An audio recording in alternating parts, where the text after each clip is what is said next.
Oh, don't worry, Manatsu. I'm sure all you need is a good study buddy. Here, let me look one up for you. Let's see here. Um,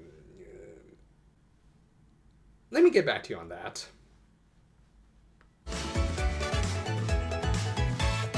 We opened this week with the needless though thankfully short recap before we got to a very peanuts looking Manatsu. And she had just as much luck as Charlie Brown as they had to cancel club activities for the day as everyone needed to head home to study for their midterms. This was especially an issue for Manatsu considering she scored a 9 on her last test. Pretty sure most of those points came from writing her name. Moreover, she learned that anyone who was falling behind would be barred from club activities if deemed necessary. This of course prompted her to buckle down and start hitting the books. Meanwhile, the witch's lair, Chongire, for once, outright refused to collect motivation energy as he was busy putting the finishing touches on a stew for the witch. However, this not at all shady hippocampus had different plans. さすが違いのわかるシェフ、チョンギーです。やる気パワーを大量に集め I'm not sure what kind of heat source that stove works off of, but I definitely see a gas light standing right behind Chongire.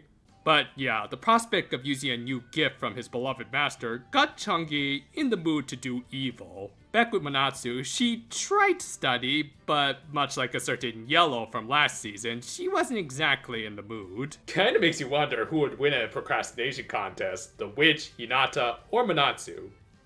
Taking bets now. Though, unlike Hinata, who may or may not have had ADHD, Manatsu seemed to actively not want to study, and even tried to drag Laura into her procrastination. I called to have an engaging conversation with you. Well, I'm listening. Marco! Polo! Also, I'm just starting to notice, but this episode seems to be very gag-heavy with character interactions being a little exaggerated, and yeah, I knew it. Hi, Yoshimi Narita, haven't seen you since Hakuto, and yet both you and Murayama seem to come back after I mentioned how both of you were absent from Healing Hood. Seriously, is Toy watching my videos? But yeah, without a doubt, this over-the-top bizarre humor is definitely a hallmark of the Toshiki Inoue of Precure. Good to have you back, ma'am.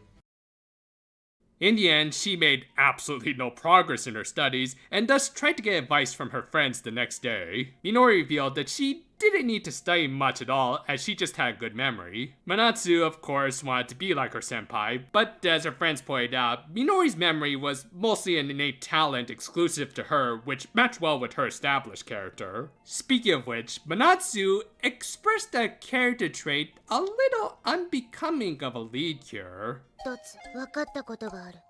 テスト勉強はトロピからない。 Yep, our lead character from this Sunday morning show just said that she hates to study. I mean, lower IQ lead cures are hardly anything new, but often it's not for a lack of trying, they just lack the skills like remembering what they studied. And yet, as I pointed out, our lead cure here wasn't really being distracted or anything, she just chose to be lazy, not unlike the antagonist of the show, and unlike say Nozomi, who was also written by Narita, she is being portrayed as totally in the wrong here. And you know what? I, for one, actually kind of like this aspect of Manatsu's character.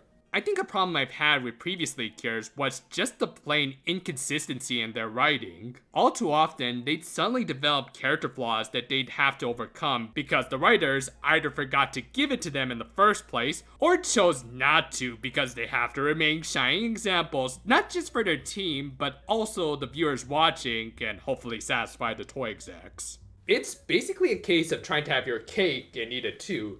They want these characters to remain upright and proper examples of what they think their target audience should be like, while also wanting them to go through arcs where they overcome some sort of character flaws.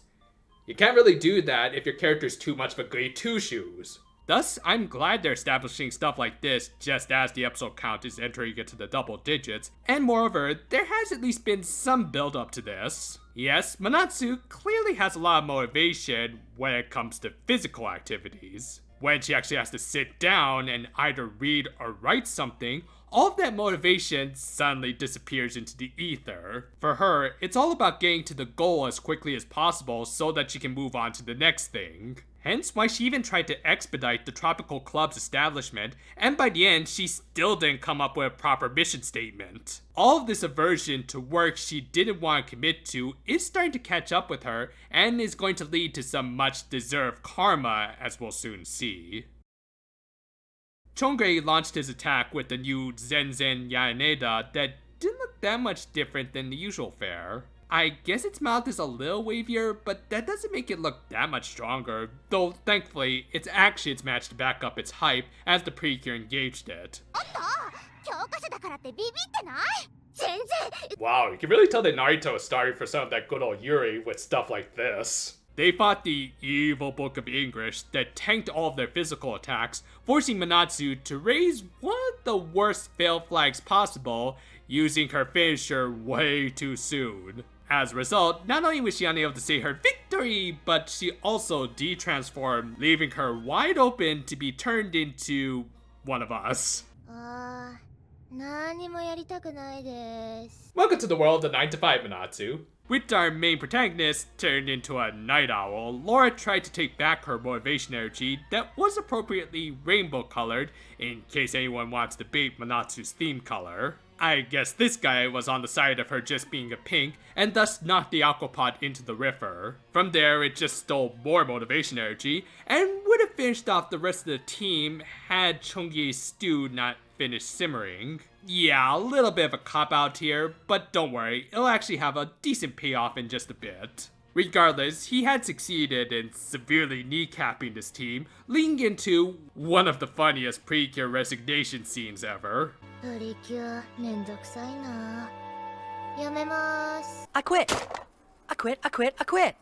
I quit. I quit. I quit. I quit. Laura, understandably frustrated with Manatsu, decided to swim off and look for the aquapot. Well, maybe we could just buy another one, and maybe I should stop taking out this phone.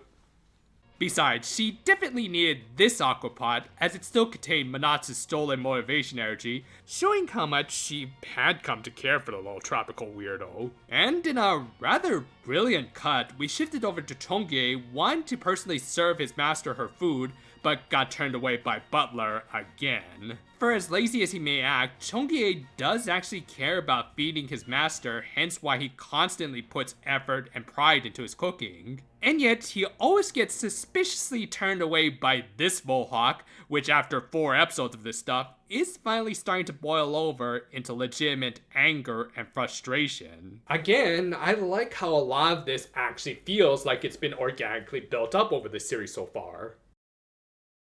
Back with the Precure, they try to re-energize their leader with predictable and very Narita-esque comedic results. However, that was quickly put aside as Chongire and his monster returned, with the former actually getting into doing evil after being denied the satisfaction of seeing the witch enjoy his food. I am guessing at least accomplishing this was giving him some amount of dopamine. Without Manatsu, the Precure didn't stand much of a chance against this new super enemy, thus it fell onto Laura to find the aquapot. Didn't she swim through a sewer in the first episode? She did eventually find it, possibly thanks to Kurun, who was in the pot. I don't know how they got off the river. However, Manatsu wouldn't exactly need her energy back, as seeing her friends get hurt for her sake gave her some new motivation. With it, she transformed again, just as Laura arrived with her old motivation energy, meaning that they now had a surplus of the stuff. Well, may as well make some new product placement out of it. Yep, this was the big debut of their new mixed tropical group finisher, which was okay in my opinion. I will say, I liked the build up to the attack, with each of the cures getting heart crystals corresponding with their character traits like being energetic, smart, and so forth. And the tassels are good dress add-ons that are distinctive and yet not too over the top. What I have a little issue with is, of course, the bird it produces, which, I'll just say it looks like a chicken. I think they were going for a phoenix, but the round sun body makes it look like Philomena pre-rebirth. It's by no means a bad finisher, and I think a unique thing they could do is have the spotlight cure of the episode be the one to blow it up here, but otherwise, I think I prefer some of the individual finishers. Anyway, they defeated it, and I guess Laura retrieved everyone else's motivation energy in between all of that. I don't know, it's a bit of a plot hole, but whatever. This was a cute Manatsu slash Laura scene. 何があってもやめないよローラちょっと臭い Could y'all please not go the way of the Marvel movies with some ill-timed jokes during the emotional moments? With that, the episode ended with Manatsu, again going the way of Hinata and still failing at all of her tests. Again, character flaws shouldn't fix themselves that quickly, and fortunately there were still makeup exams, which she put on some makeup for. Oh yeah, that's also kind of a thing with her. Well, at least it's just a motivator, as our little rainbow girl still needs to fix her own problems. You know, as nice as it is that they're trying to build up some new writers for this franchise, I think it's also good that some vets like Narita are coming back to write strong, character-driven episodes like this. It really speaks to her abilities when she can come into the series fairly late and yet still write some organic developments for both a main protagonist and antagonist. I know some people were excited for the debut of this new group finisher, but me personally, I was kind of neutral on it because really, the thing that matters the most to me is the good characterization in the show, which they've been on a bit of a roll with. Goes without saying that the stars of this episode were Manatsu and Laura, but I would also throw Chongire into the conversation too. It's been subtle, but throughout the series, he's gone from a bit of an affably evil antagonist who couldn't care less if he didn't collect any motivation, to a full-on villain who needs to do it to find some feeling of accomplishment, as the witch has seemingly rejected all the food he worked so hard to make for her. I say seemingly because I think it's pretty obvious at this point that this a-hole is gaslighting the poor crab. Thus, it is kind of tragic and might even lead to a bit of a villainous breakdown for the poor chef who can't feed his master. This was wisely parallel with Manatsu's conflict with her not putting forth the effort in her studies and getting a little karma for that. If you act like a sloth, then you'll be a sloth. Fortunately, unlike Chongire, she had friends to support her, in particular Laura, and they got her through admittedly a bit of a short-lived stupor, but it didn't need to be dramatic like other big development episodes, and at least they promoted change in her. And while some of the fighting here wasn't the greatest, I think a lot of that focus went to the comedy and pratfalls, which considering this was a Yoshimi Narita script, I think it was worth it. Overall, while I'm not exactly feeling this new group finisher, I'm certainly feeling the conflicts of Manatsu and Chongire. Here's hoping things can work out for the both of them. If you haven't seen it yet, I actually managed to get part 2 of my Gold Princess review done within the month of April. I honestly thought there were more days in April, but when I say I'm going to do something, I get it done. It was actually fun revisiting this series and how well it handled classic tropes like the mid-season upgrade and a 6th Ranger. Though, before we get to part 3 of these reviews, we're just going to take a little detour back in time to Toei during the Showa era, to some of Super Sentai's early years, and their influence on modern properties like Precure. Speaking of Showa, I just wanted to take a quick minute to pay tribute to a composer responsible for much of the music of that era, Shunsuke Kikuchi, who sadly passed away earlier this week. If you've seen any amount of tokusatsu from Toei, Dai, or a good chunk of classic anime, then you've heard his work. May such an influential man rest in peace. And with that, until next time though, farewell for now my friends, and you know, I always keep my source of motivation by my side. The god of caffeine.